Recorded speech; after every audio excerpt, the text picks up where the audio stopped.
సమాధానం చెప్తారా కార్యాలయానికి వచ్చినా మీరు ప్రజలకి సమాధానం చెప్పండి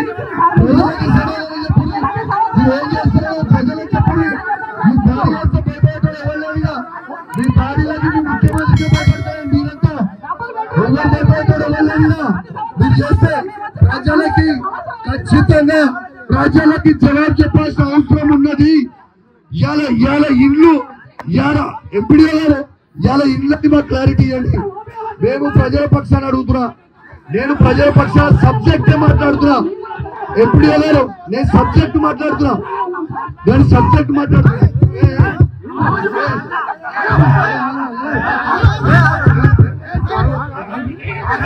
కూర్చోవాలి మీరు గొడవ చేస్తే సమాధానం చెప్తా గౌరవ ఎమ్మెల్యే గారు అడిగిన దానికి సమాధానం చెప్తా అందరు కూర్చోవాలి ఇట్లా గొడవ పెట్టవద్దు దయచేసి కుర్చీలలో కూర్చోండి దయచేసి కూర్చుంటే ఎంపీడీ గారు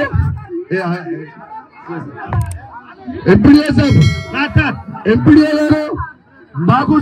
బాగా ఆన్సర్ కావాలి ఎంపీడీ గారు ప్లీజ్ దయచేసి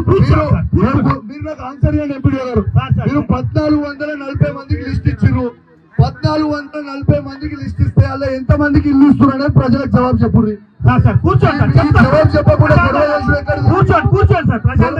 గొడవ చేసిన ఎక్కడిది గొడవలు దయచేసి చేయొద్దు అడిగిన లబ్ధిదారులకు సబ్జెక్ట్ మాట్లాడుతున్నా నేను తప్పు మాట్లాడుతున్నాను కదా ఎంపీడీ గారు నేను అబ్సల్యూట్లీ సబ్జెక్ట్ మాట్లాడుతున్నా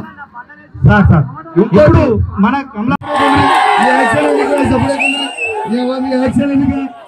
కొంచెం ఇజ్జత్ ఉండాలి ఏ అధికారంలో ఏ పార్టీ ఉంటే ఆ పార్టీలో కూడా ఇజ్జత్ లేదు మీరు కూడా మాట్లాడుతున్నారు నాకు అర్థం కాదు సిగ్గులాడే టీఆర్ఎస్ పీపుల్ మీద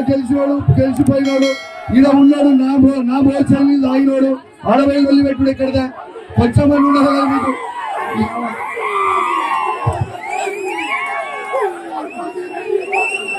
పాపము ఒరిజినల్ కాంగ్రెస్ వాళ్ళకన్నా అవకాశం ఈరే అక్కడ పోయినోళ్ళు పాపము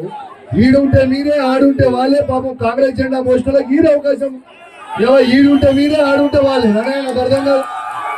ఎవరు అధికారం ఉంటే వాళ్ళే పాపం ఒరిజినల్ కాంగ్రెస్ వాళ్ళకి అవకాశం ఈరే టీఆర్ఎస్ పార్టీ ఉన్నప్పుడు మొత్తం సర్వం మీరే లాభపడతారు మళ్ళీ కాంగ్రెస్ పార్టీ అధికారం అటు మీరే ఉంటారా కాంగ్రెస్ వాళ్ళకి అవకాశం మాట్లాడి ఒరిజినల్ కాంగ్రెస్ వాళ్ళు మాట్లాడి